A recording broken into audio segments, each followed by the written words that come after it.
So today we're going to be talking about exponential functions. We're going to talk about what they are, and then we're going to talk about some basic applications of exponential functions. So let's start with what they are. So we have exponential functions. This is the beginning of what we call transcendental functions.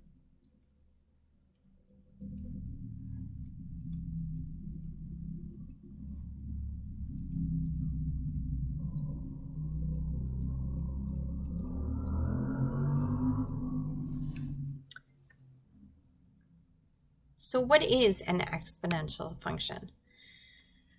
Well, let's talk about the notation first. So we know that a function is f of x.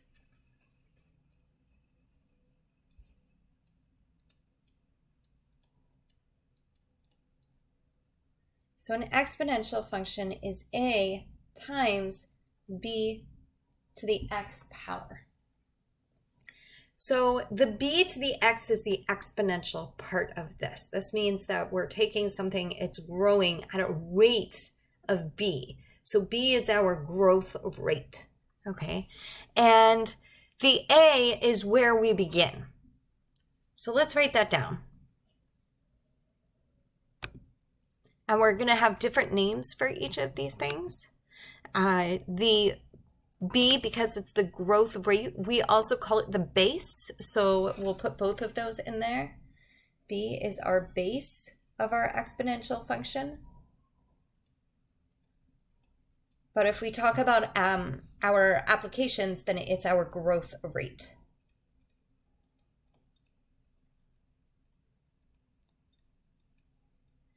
And the a is our y-intercept, and this makes sense. Our y-intercept is where we cross the y-axis, or where x is equal to 0. So it makes sense that we're saying this is where we begin. This is our start.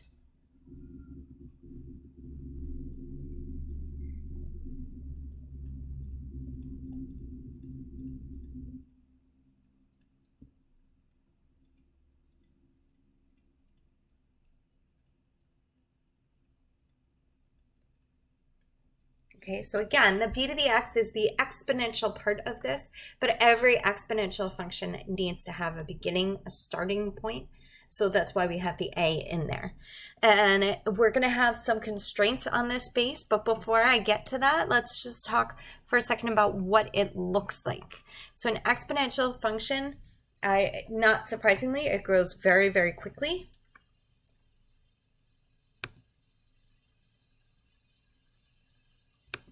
On a graph, it would look as follows.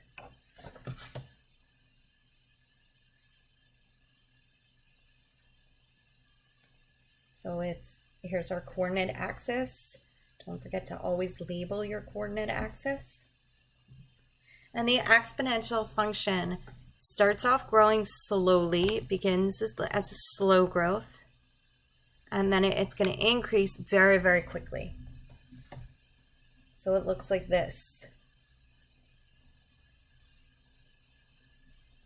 And you can see over here that the acceleration rate is very, very high. It's much quicker than a quadratic. Okay, some exponentials depending on the growth rate. If the growth rate is higher, okay, so if our b is a number that's greater, then it's going to grow at a faster rate. If the b decreases, then it's going to grow at a slightly slower rate. So if we look at our different b's,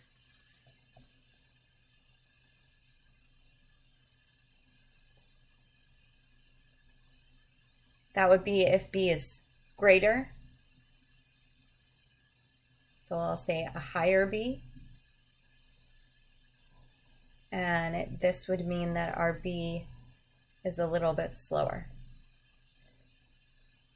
It's growing at a lower growth rate. But no matter what, I'm sorry, the H did not come out. No matter what, it still grows pretty quickly, okay? Eventually, this will go up very quickly. This is much faster. It grows at a much faster rate than a quadratic.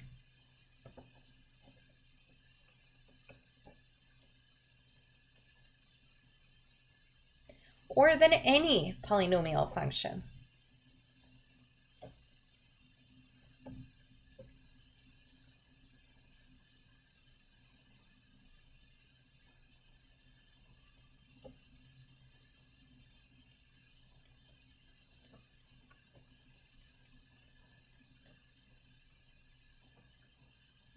Okay, so a couple of things just to notice. In an exponential function, our variable is an exponent. Okay, that's a big difference. The polynomial functions, the variable is the base. It's not the exponent. So here, our exponent is getting higher and higher. So we might start off at a cube, okay, which is polynomial, but then our exponent, as we plug in different values of x, we're going to plug in x equals 3, then we're going to plug in x equals 5, then over here we'll plug in x equals 1,000. Our exponent is 1,000. So you can see that this would be much faster than any polynomial function that we've seen. Most of our polynomial functions that we've worked with have a degree of 5 or a degree of 8 at maximum. We haven't really worked with anything bigger than an 8. Here we're saying that x could go all the way up to 1,000, that it's increasing as we go. Okay, so that's why we say that the polynomial function, it will never grow at as fast a rate as the polynomial functions. A polynomial function will never grow as quickly as an exponential function. So let's just write that down. So in an exponential function, the variable is an exponent, and that's how you differentiate it from any other function.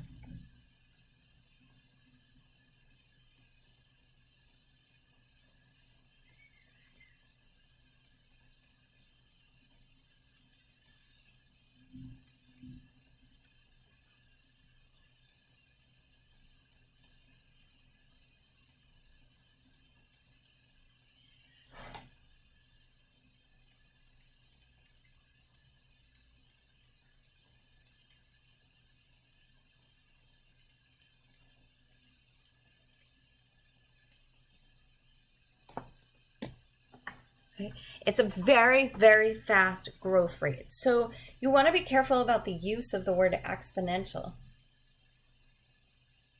Sometimes it is misused, particularly in cases like that. I'm sorry, I'm just going to rewrite that because it does not look understandable. Sometimes you'll see people say that it's growing at an exponential rate, but that's not actually true. Okay, think of something doubling every day. That's a very, very fast rate. If we're saying it doubles every day, or if it triples every day, there are very few things that are exponential in that way. It also tells you when they do say that something is increasing exponentially, let's say like when they were talking about COVID, and it was during a time when the virus rates were exponential. Well, that tells you, wait a second, if we're saying it triples every week, that's a tremendous, tremendous growth rate and something that we should be very scared of. Okay. Okay, so let's look at the domain and the range. So the domain, as you can see from this graph here, the domain is all real numbers. Okay, we could plug in anything for our exponent. We could plug in a negative number. We could plug in a positive number. We could plug in 0. Something raised to the 0 power is 1. So we could plug in any number that we want. So the domain would be negative infinity to infinity.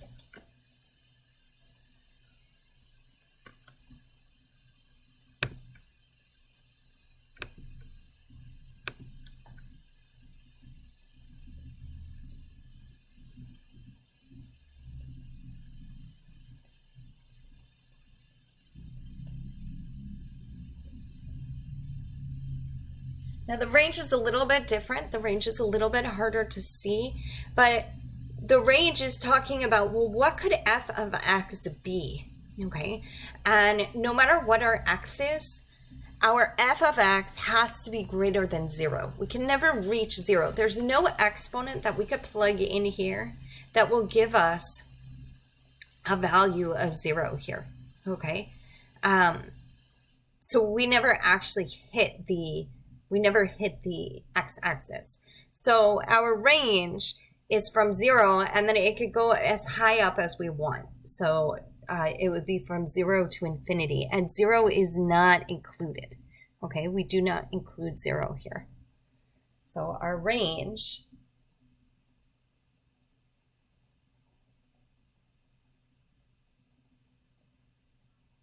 goes from 0 to infinity, but I'm using a parenthesis because 0 is not included.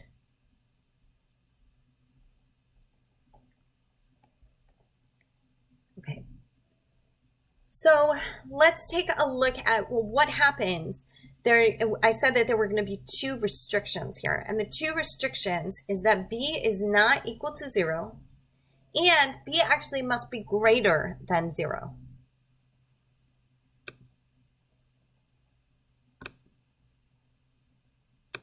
So I'm going to put that back up here because they're important restrictions in an exponential function. Our b must be greater than 0.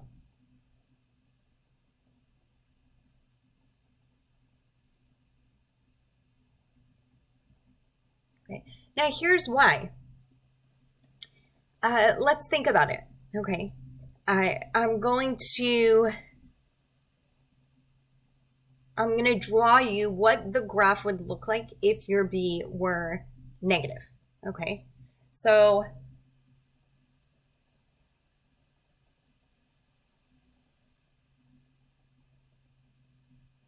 if b were less than 0, let's take that instance.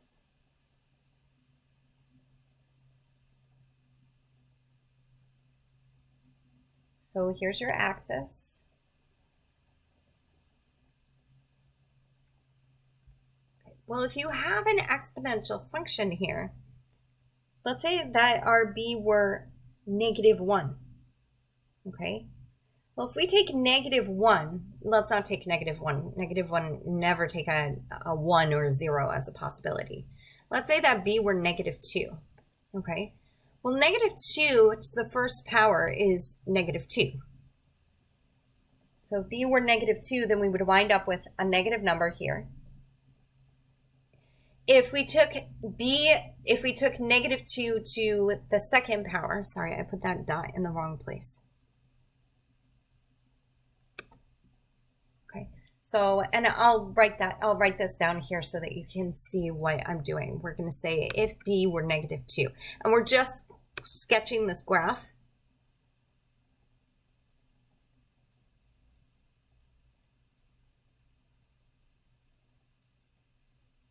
Okay, so at x equals 1,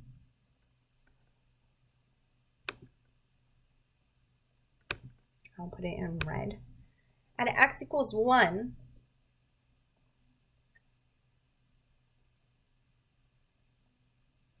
we would have -2. -2 squared, well, when we square a negative number, we get something positive. So -2 squared actually winds up being 4. -2 cubed, well, that's going to be -8 because -2 times -2 is a +4. And then you're multiplying by -2 again, so that's going to give us a -8. Now, if we plug in x equals 4 and we say -2 to the 4th power, okay, and we're assuming that a is equal to, let's assume that a is equal to 1, okay, so that we're not changing these values. A becomes irrelevant because anything times 1 is itself.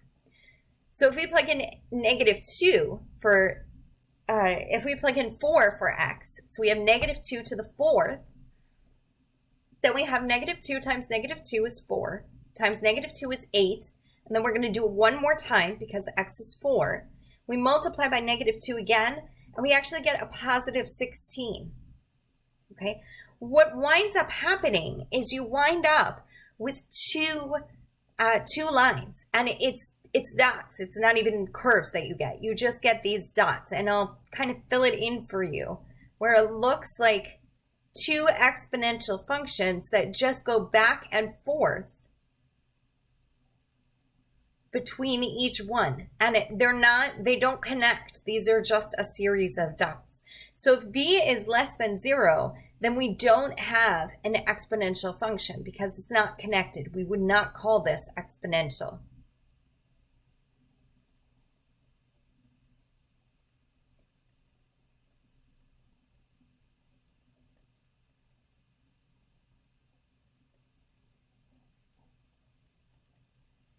This would be something that's discontinuous because we can't connect those dots.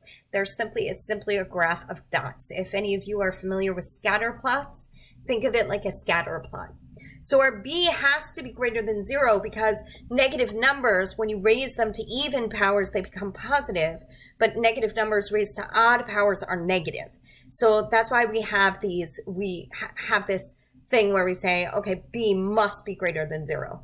And your next question might be kind of obvious. Well, what happens if b is equal to 0? Because we said b has to be greater than 0, right? Up here we said b greater than 0. Well, if b is equal to 0, if you have a base of 0, anything raised to the 0 raised to any power is 0, okay? So if b is equal to 0,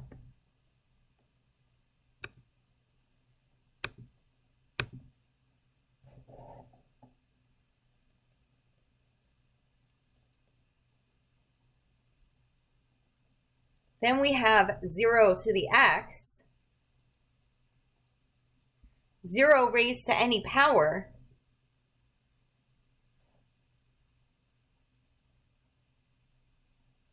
is 0. And I'm going to put in this little caveat of except when x equals 0, okay?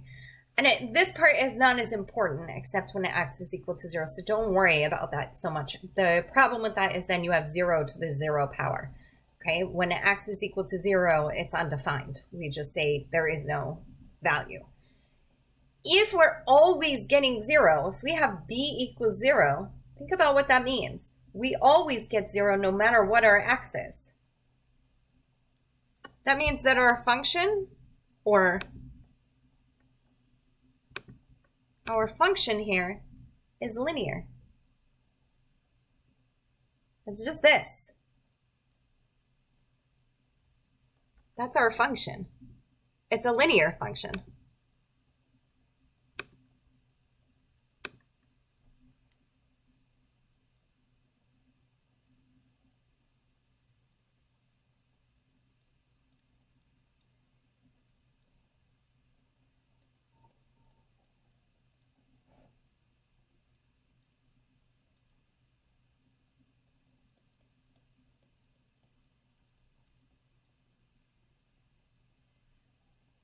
So that's why we say that b has to be greater than 0, because if it's less than 0, then it's not exponential. It's just this series of dots. And if it's equal to 0, then it's linear. Okay, so let's start talking a little bit about applications. So I'm going to talk about something that seems a little bit far off, like why would this ever come up? But it's going to help you see what exponential means. So I'm going to give you two choices.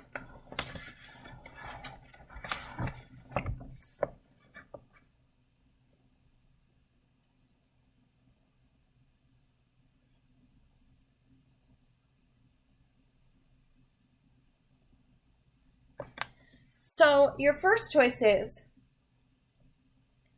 you can get $100,000 today. Let's even take it further. You can get $100 million today. So somebody comes up to you and they say, hey, I'm going to give you $100 million today.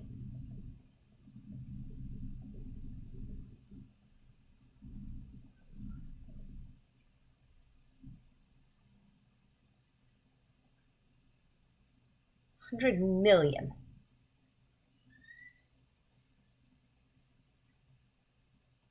Or your second choice is you can put a penny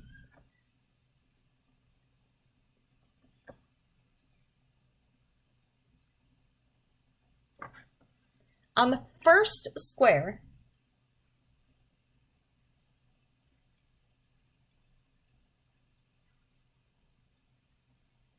of an 8 by 8 chessboard.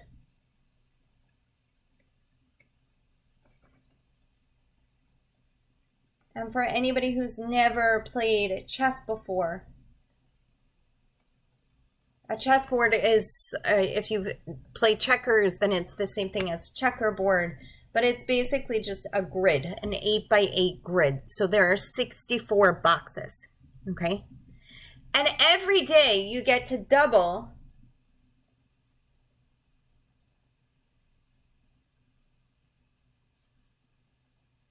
what was on the previous square.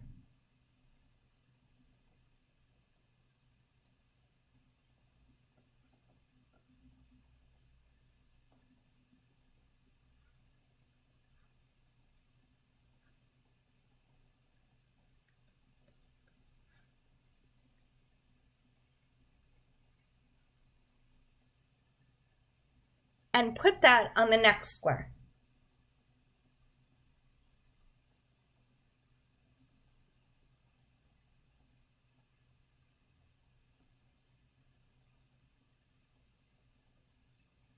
So that means that if you can put a penny on the first square, then on the second day, you could put 2 pennies on the second square. On the third day, you could put 4 pennies on the third square.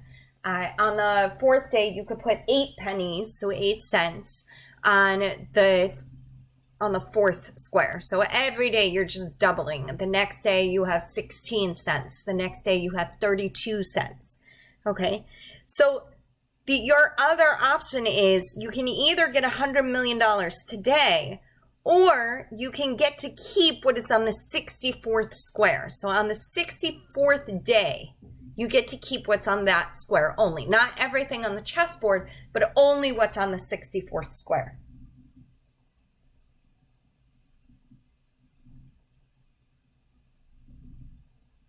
So I want you to take a minute and I want you to think about the choice that you would make. And when you think about this choice, pause the video, because obviously I'm not going to just leave it silent. Pause the video and think about what you might do.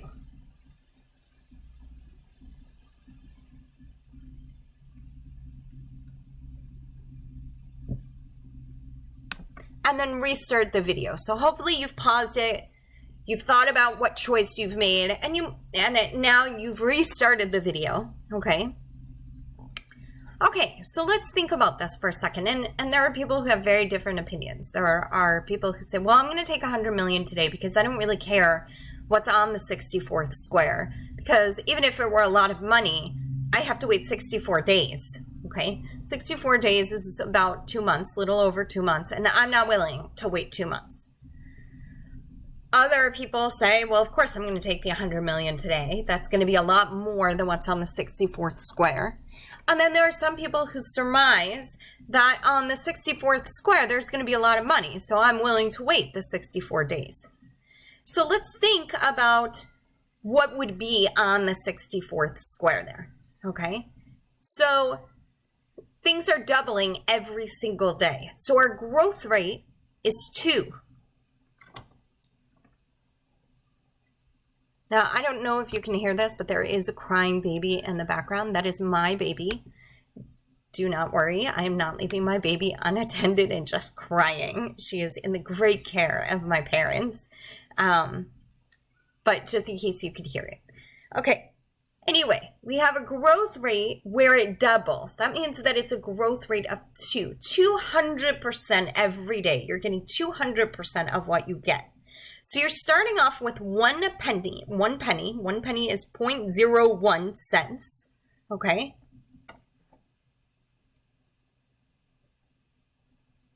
And the reason why we're figuring this out is because we already know what 100 million is. We want to figure out, okay, well, we know what 100 million is, but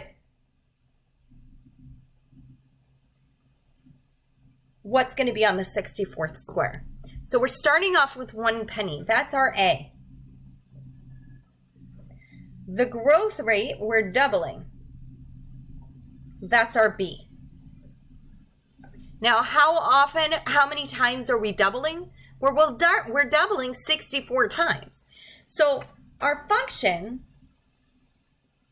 is y equals 0.01 times 2 to the 64th power.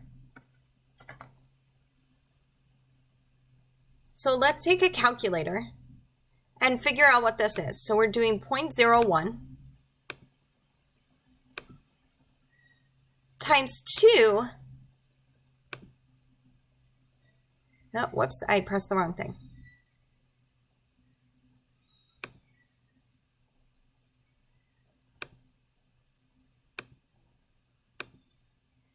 To the 64th power. And you can see what we get here. Okay. We get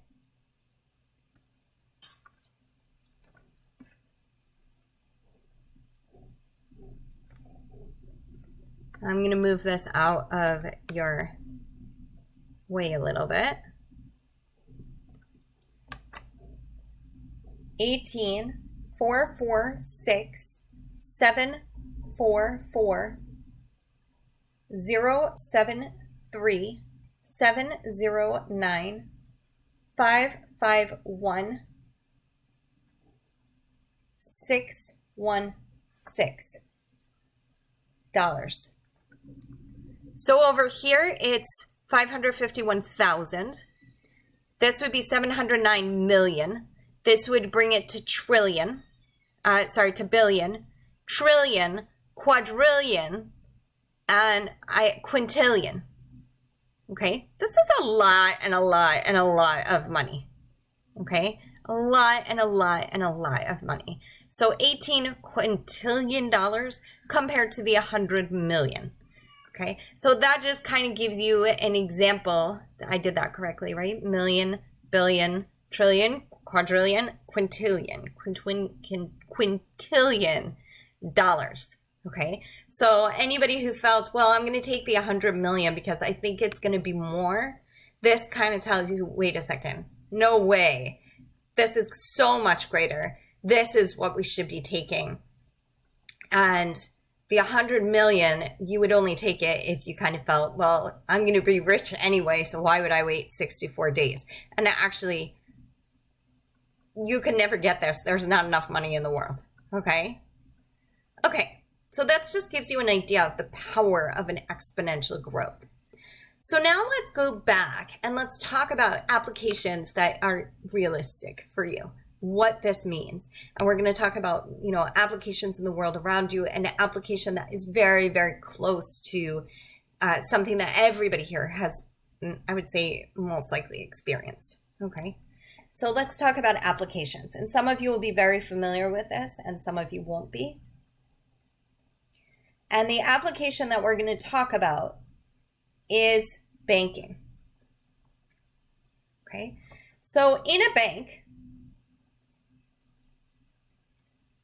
there are many, many different types of accounts, but they essentially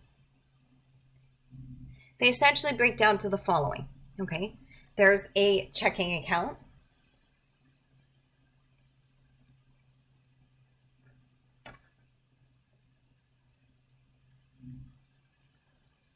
There's a savings account.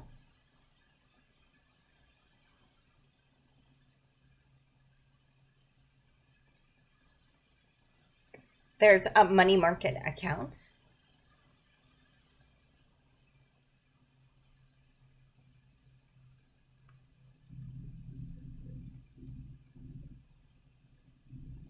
And finally, there's a certificate of deposit account, which is typically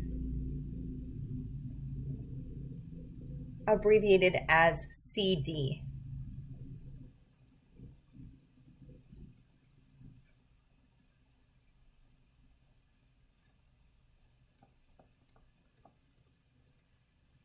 And all other accounts essentially fall into one of these 4 categories. Okay.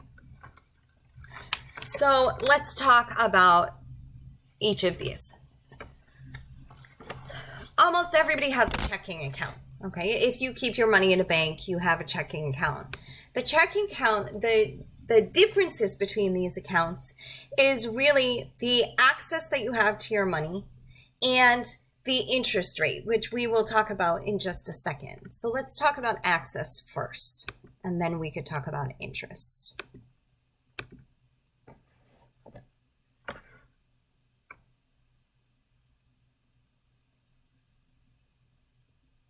And again, there are other differences, but these are the two things that really make them different in terms of, okay, I'm going to decide to have a checking account versus I'm going to decide to have a CD.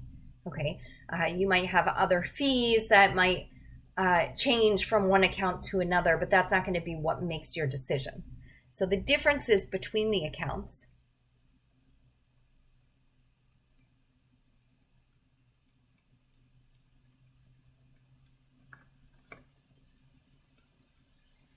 are access to your money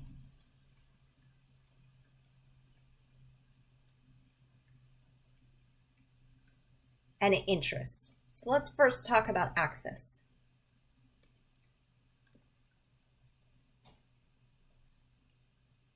Okay, well, before we talk about access, actually, it might be helpful to know how banks make their money. So let's take a second and talk about how banks make their money. And feel free to pause at any time and just think about it on your own. So how do banks make their money?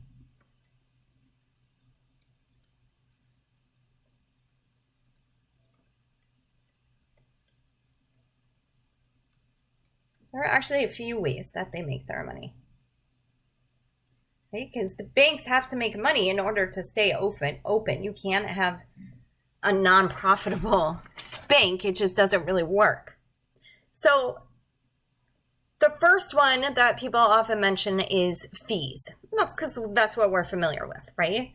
So you have your fees. Now, what kinds of fees do banks charge? Well, an overdraft fee. An overdraft fee would be if, let's say that you have $100 in your bank account and you write a check for $400, okay? What banks are doing now is they'll give that person $400, even though you only have $100 in your account. But they're going to charge you a very big fee for doing that. Because essentially what you're doing is you're taking money from the bank temporarily. So, and banks sometimes have limits on these overdrafts, right? So it might be that if you have $100 and you write a check for $150, they're okay with that. They won't make the check bounce, which can be embarrassing. So they'll give that person $150 and then they'll charge you a fee.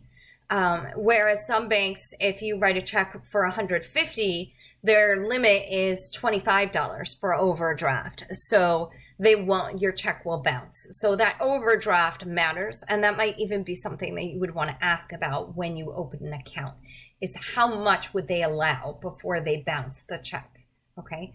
So the overdraft fee is, like I said, if you write a check for more than you have, the bank will give that money to whoever you wrote the check to.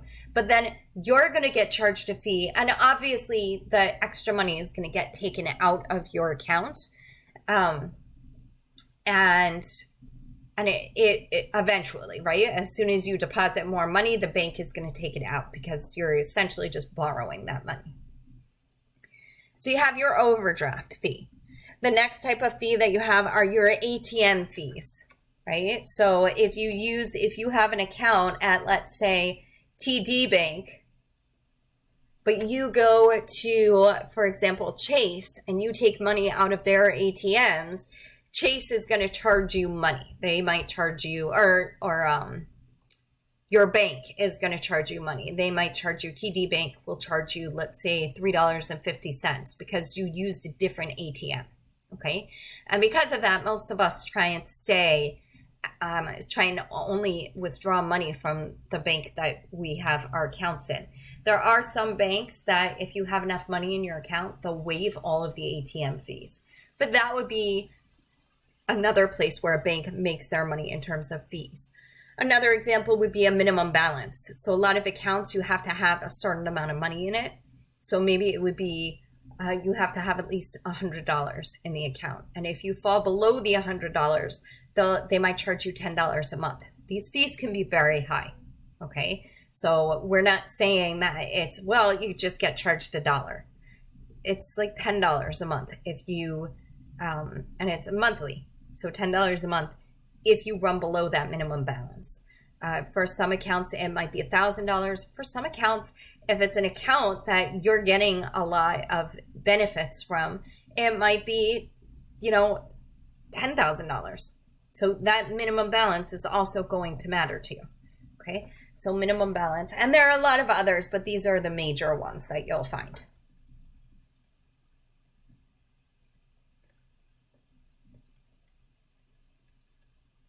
So I'm just going to put etc.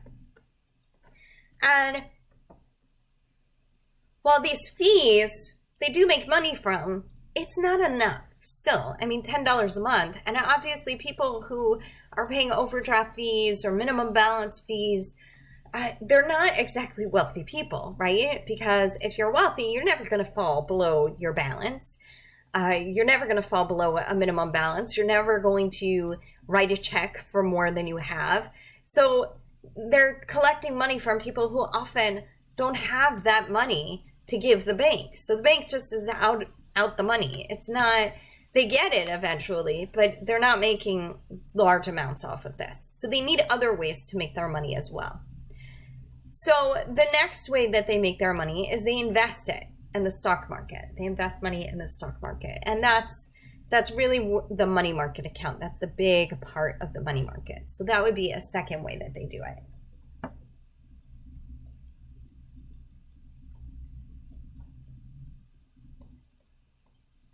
And we'll talk about this a little bit as well.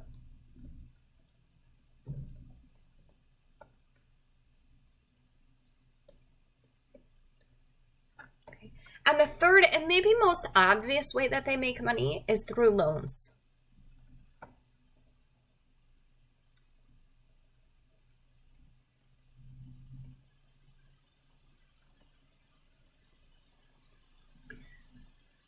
And why do they make money through loans?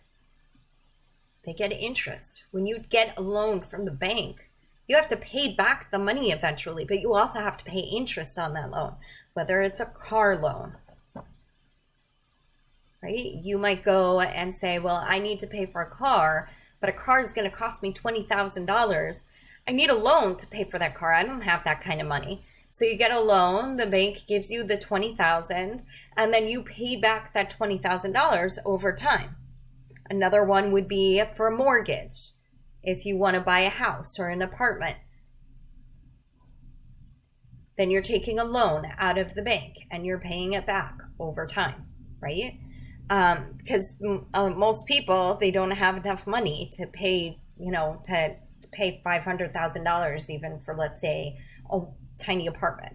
Okay, so you have your mortgages. You also have your small business loans. That would be another example. So some of you, I know in your intros, you want to open up businesses. Well, opening up a business costs money because you have to pay for the location. You have to pay for any sort of startup supplies, depending upon what type of business it is.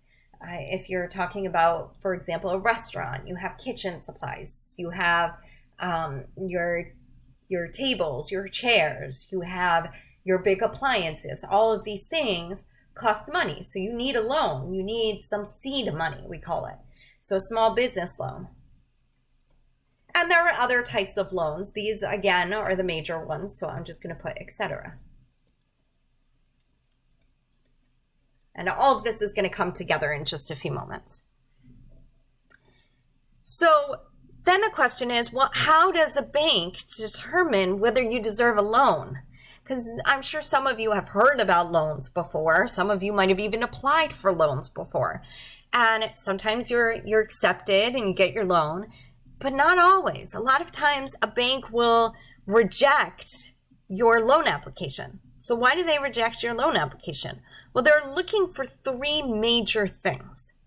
The first thing that they want, and the reason why they look for these three major things, is they want to know that you can pay them back, okay?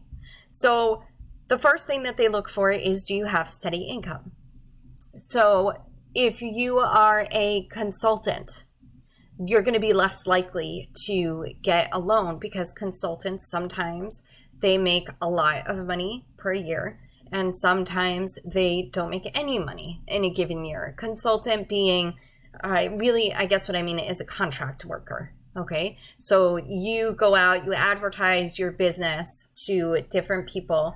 Let's say that you're a computer consultant and let's say you fix computers for a living. Well,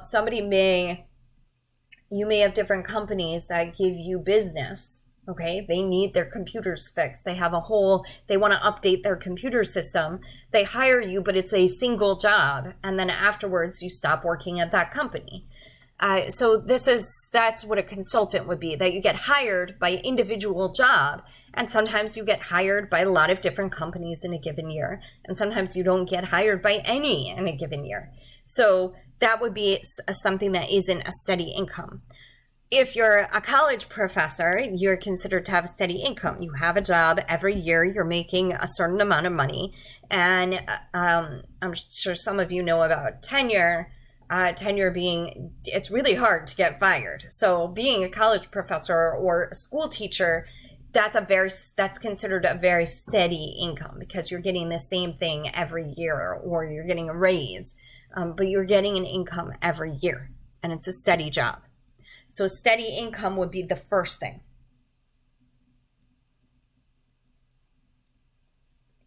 The second thing, and obviously the reason that they want a steady income is that if you don't have a steady income, then at some point you may be unable to pay back your loan. And if you can't pay back your loan, then obviously the bank isn't getting their money back. Okay. Second thing that they look at is something called a credit score. Okay. Credit score is essentially your reliability. Have you paid back loans before? Have you paid bills before? So your credit card, they call it a credit score. If you have a credit card and you're paying your credit card on a regular basis, your credit score is going to increase because you pay back money. A credit card is kind of like a loan. They're loaning you money for the month, and at the end of the month, you're paying it back. Okay.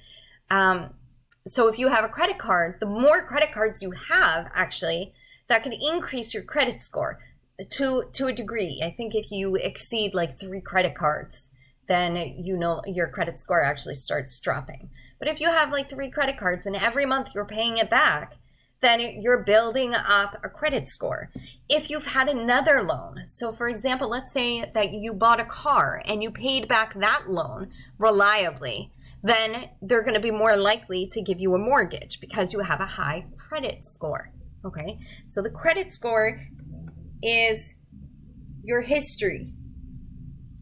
Have you paid back other things? And finally, the last thing that they look at are your assets. So your assets are the things that you own.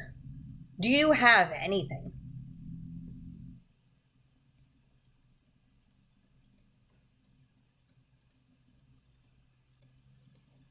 And the reason why they look at your assets is because what happens when you don't pay back your loan? If you don't pay back your loan, the bank has to get their money somehow. And how do you think they get their money? They go after your assets. So if you have a small business and you get a loan for your small business, but then you don't pay back that loan, maybe your business fails and you can't pay back that loan, the bank goes after your house.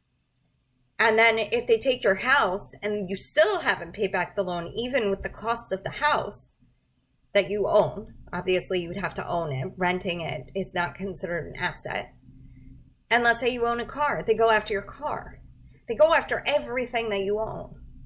Now, if you don't have assets, that's not the end of the world, because what they tell you is, okay, we'll get somebody to co-sign your loan or somebody to act as a guarantor. Now, if somebody acts as a guarantor, what that means is that once they go after your assets and they take everything away that you own, they're going to take away everything that your guarantor owns. Okay? So they go after you first, but then they go after your guarantor. So you have to I mean, if you're going to help somebody get a loan by co-signing, co-signing would be similar. Co-signing, you're a little bit more responsible than a guarantor, okay? They sort of go after your things equally, whereas a guarantor, they go after you first and then they go after your guarantor, okay? You don't want to just guarantee a loan. So for example, I had a student once who wanted to get a car and she asked me to guarantee the loan. And I said no, because I didn't know her. I mean, we knew each other pretty well, but I wasn't going to be her guarantor. So you want to be really careful about who you're willing to do that for. Okay. So these are the different things that banks use to determine if you get a loan. And let's just write that down.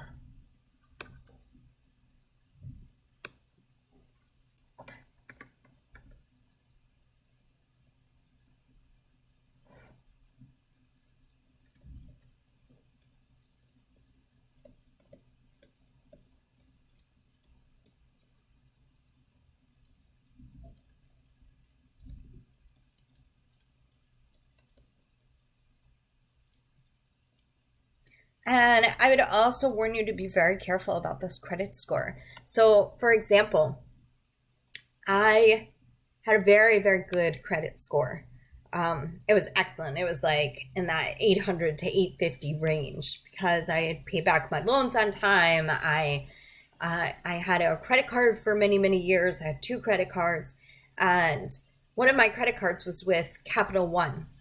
And I didn't use my Capital One credit card all that much because I had gotten it in my first year of college. It was the first credit card I ever had.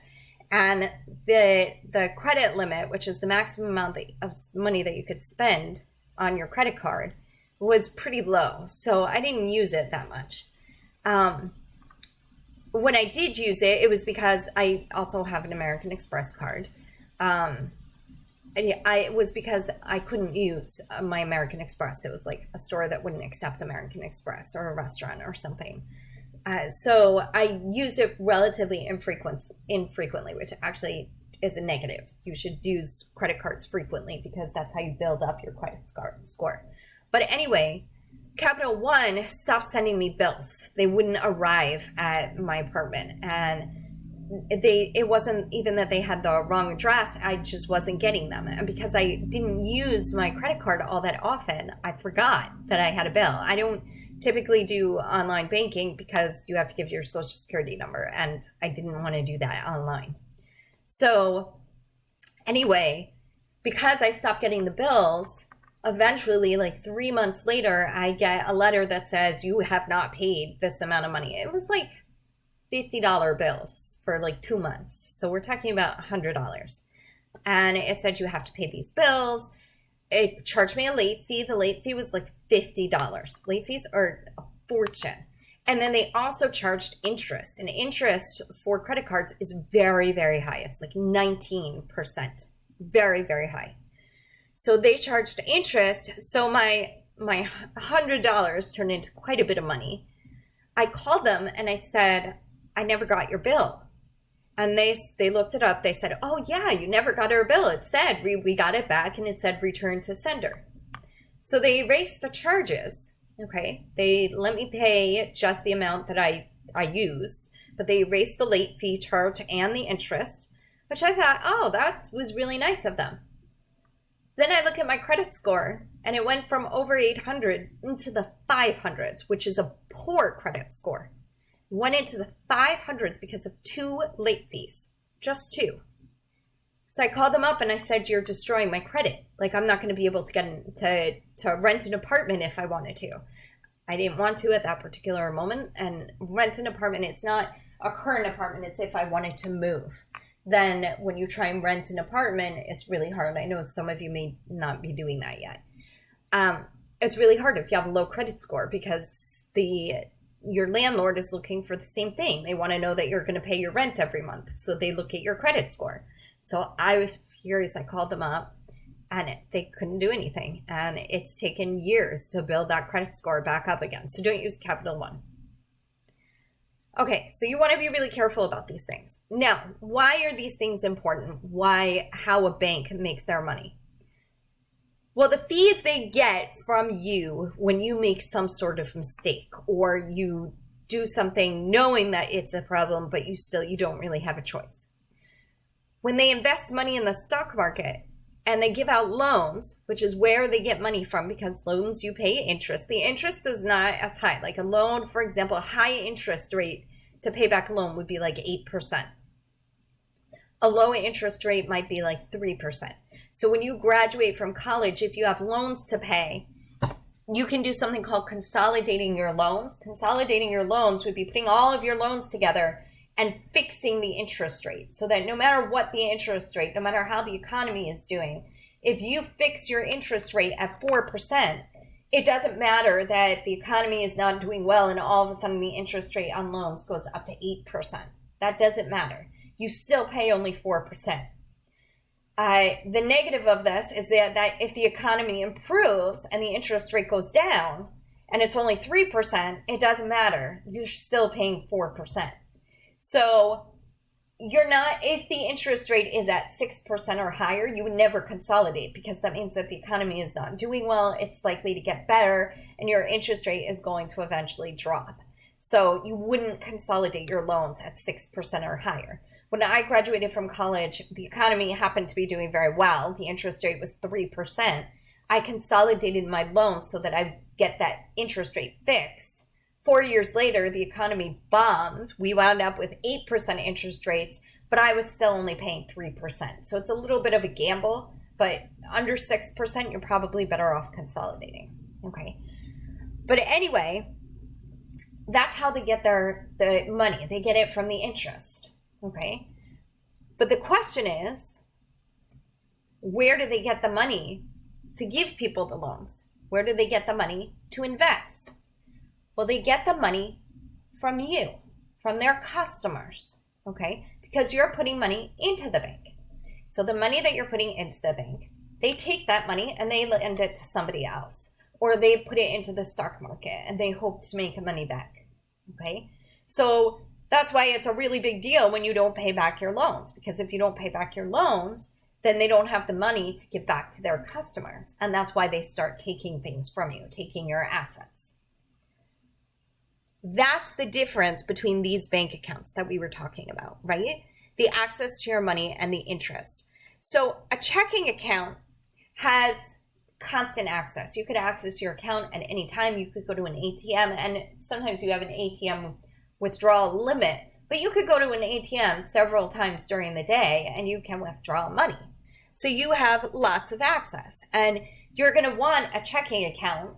If you keep your money in a bank, you're going to want a checking account because you have bills that you're constantly paying. You have your credit card bills, you have your rent bills, you have your utility bills, you have bills that you're constantly paying, right? So you're going to want a checking account. So your checking account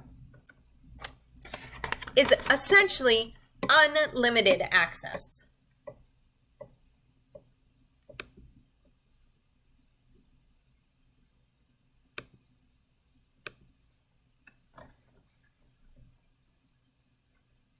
I'll say constant because unlimited might be a little extreme.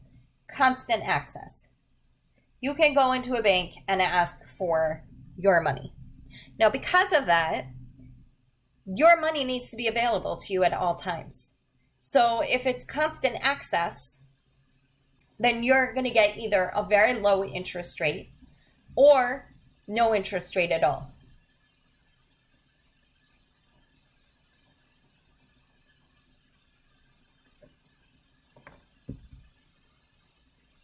Okay, that's because they can't take your money and lend it out. You have to be able to get your money if you go into the bank. But that means that they can't give your money to somebody else because they need to be able to give it to you. A savings account is slightly more limited. Typically, you can go in, you could do a savings account, let's say 7 times per month.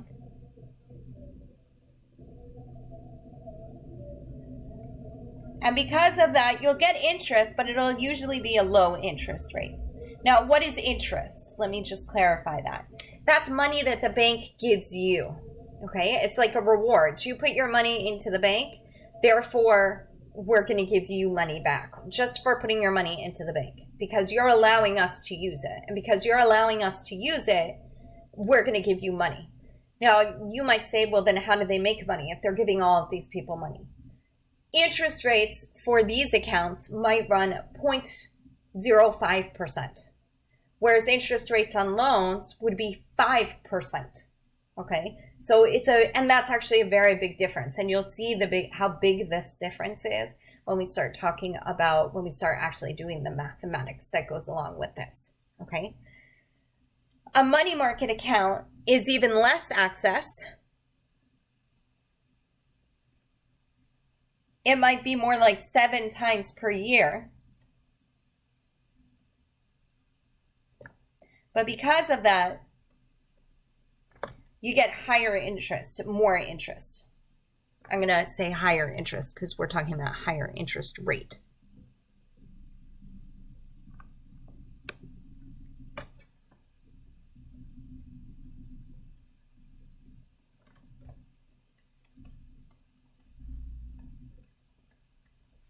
And finally, a CD account is no access.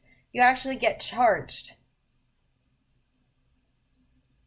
This is no access and very high interest.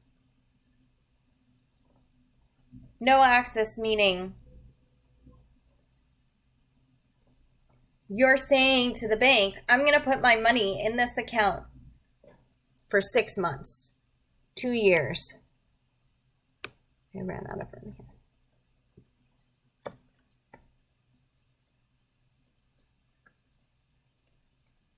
Sometimes you could have accounts sometimes you could have CD accounts that,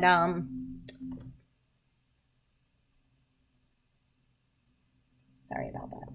Sometimes you could have CD accounts this has interest, by the way.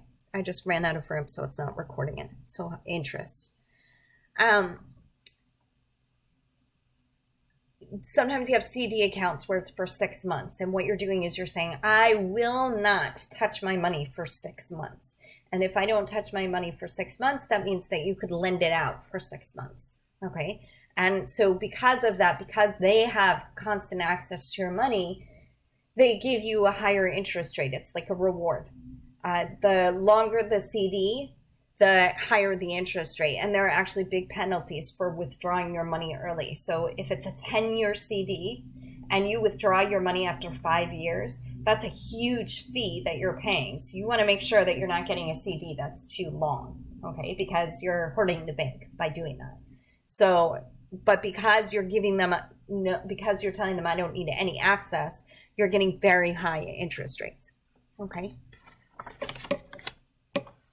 Okay, so let's take a few minutes and just talk about a couple of extra things. So investing the money and the loans, let's talk for a second about what happened near the Great Depression, during the Great Depression.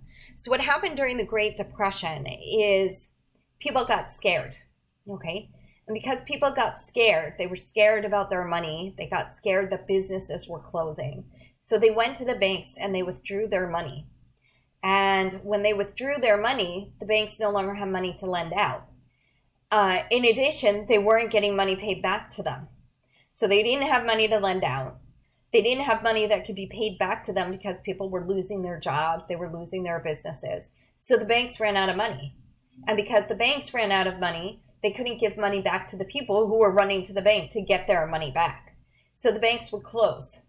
Okay? And when the banks closed at that time, you lost all of the money that you put in that bank.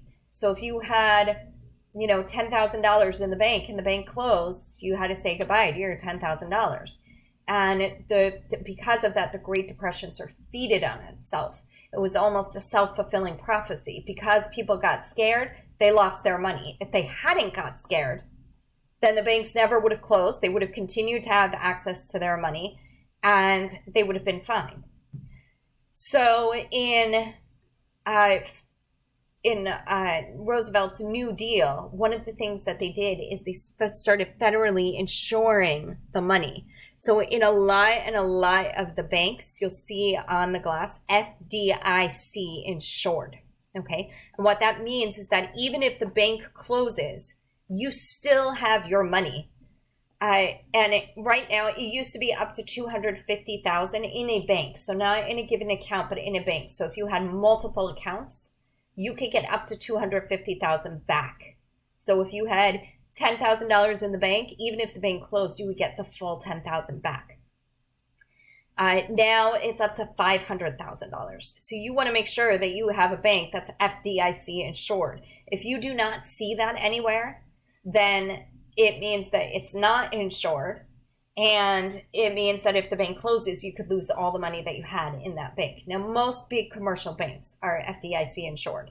You have your TD Bank, you have your Capital One, your Chase, your Bank of America. Probably Apple Savings is also FDIC insured. Ridgewood, these are slightly smaller banks. All of these banks are FDIC insured. The really no-name banks or online banks, a lot of them are not FDIC insured. So before you put your money into a bank, make sure that you ask about that.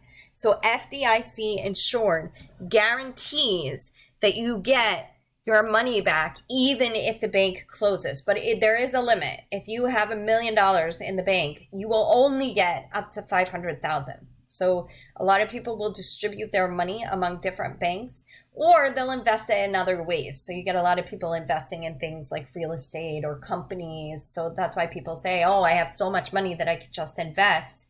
I want to hear ideas. And that's why they give their money to businesses. It's because they don't want to keep it all in a bank, because if the bank closes, they're not going to get all of their money back. The most that they'll get back is $500,000. So you want to make sure that your bank is FDIC insured.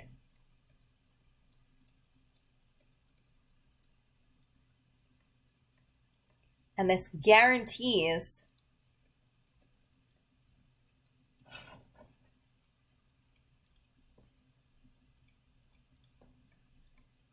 you get up to 500,000. I think it's still 500,000. I haven't checked recently, but up to 500,000.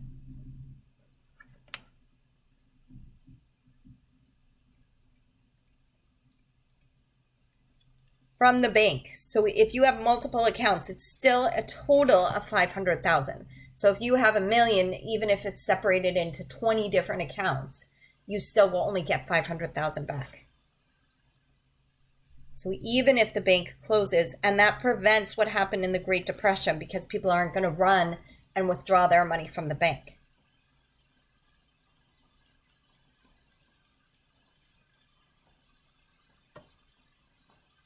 Okay. The other thing is, like, for example, in 2008, you had the big bank stimulus package. And there was a big argument in the presidential election as to whether this stimulus package should be given out. The basics of the stimulus package were that some of the bigger banks made bad investments, very bad investments, okay? And because of that, they were in a lot of trouble and they were in danger of closing. Well, the small commercial banks get their money from those big banks. And if the big banks close, then the small commercial banks close, and then who gets hurt? The customers get hurt. So what the stimulus package did is it said, okay, well, we're going to bail out the big banks, and we're going to give them money, and that'll save them, tide them over from making these bad investments, and then the commercial banks won't close, like TD Bank or Chase or any of these others. But there was a big argument. Okay, the argument was, well, if we do the stimulus package, who's paying? The people are paying. People are paying because that stimulus package is coming from our taxes. And how is that fair that the people are paying for the mistakes of these rich, wealthy people who made these bad investments? Okay, and I say rich, wealthy people because that's who works for the big banks and who decides on making these investments. So how is that fair? But then the other side is, well, if we don't do that, the regular person is going to suffer anyway. So what are you accomplishing then? So we have to bail them out, because if we don't bail them out, the economy is going to tank and everybody suffers anyway. So we did actually wind up bailing them out. We did wind up bailing out the banks. So it's just a political dispute, one of the big political disputes in the 2008 election. Okay, so that's one place where you see it's in the interest that we have the exponential functions. And because of that, the last thing that I want to just take a couple of minutes and talk about are credit cards versus debit cards. So some of you have credit cards or debit cards or both. Okay, so I want to just take a couple of minutes and talk about the differences between these cards. So you have your credit card and then you have your debit card.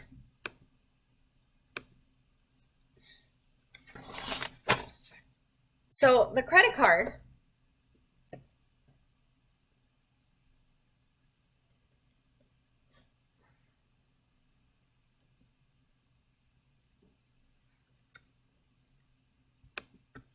is a buy now, pay later scenario. You're buying what you want now, and at the end of the month, you're going to pay it off to the credit card. In other words, I go into a store, I buy a $20 shirt, I put it on my credit card. The credit card company is paying the $20 at that point. And then at the end of the month, I'm paying back the credit card company. Okay, so we put in a middleman in there. Okay, then you have your debit card.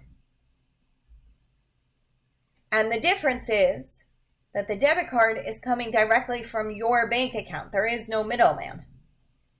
So this one is a buy now, pay now, because it's coming directly from your account.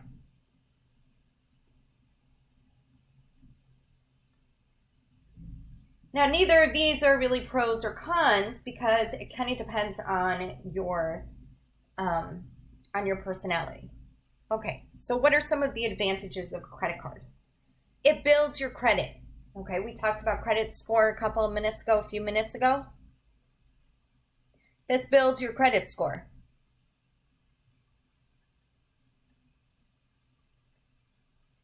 Because you're showing that, a buy now, pay later is essentially you're taking a loan. You're showing that you can reliably pay back a loan, as long as you actually do. Okay. The second thing is if it's stolen,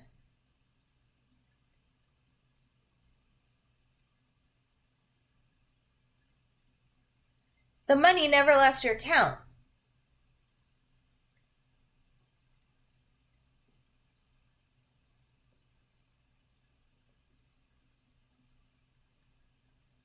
So in other words, if somebody uses your credit card to buy something, you haven't actually paid it. The credit card company paid for it. So at the end of every month, you're looking at your credit card bill and you're saying, oh, wait a second, I didn't buy that. And then you could call the credit card company and deal with it. Now, some companies are better than others. Some companies will say you have to deal with the reseller. Okay? So you have to say my credit card was stolen, and they have to essentially reimburse you. Credit card companies that are better are going to say, okay, your credit card was stolen, we're going to cancel it, we'll send you a new one, and you're not responsible for these charges for things that you didn't buy. Those are the credit card companies that you want to get the credit card from. Okay, what are the cons? High interest rates, very high. If you're late on a payment, your interest rate could be as high as 19%. Think about this. Let's say that you bought something for $100. If you're late by 1 month, now you're being charged $119. And if you're late for a second month, now you're being charged upwards of $140. Okay? That's a lot of money. So for a $100, now you're paying almost 1.5 times because you were late just twice. And it increases because you're paying interest on the 119 after the second month. Okay? So very high interest rates. The second thing is late fees.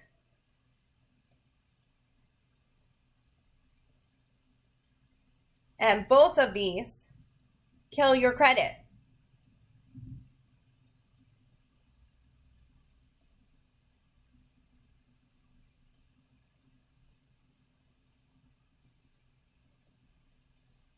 Because remember, with the story I told you about Capital One, the interest and the extra fees were taken away, but it was still reported to the credit company, and because of that, the credit score went into the toilet essentially. So the late fees matter. Okay, so these are your cons, and these are your pros. Okay, for a debit card, there's no interest. So there's no such thing as being late and paying interest. Second thing is you can never buy more than you have in your account.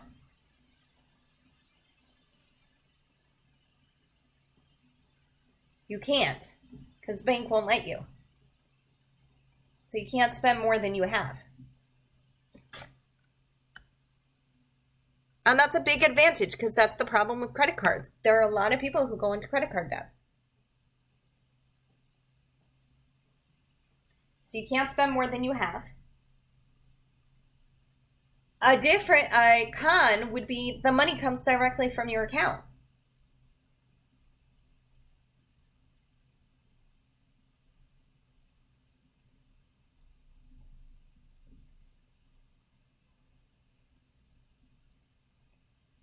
And it's very, very hard to get back if the debit card is stolen,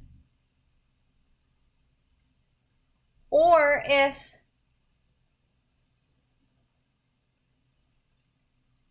it's something as simple as being double charged.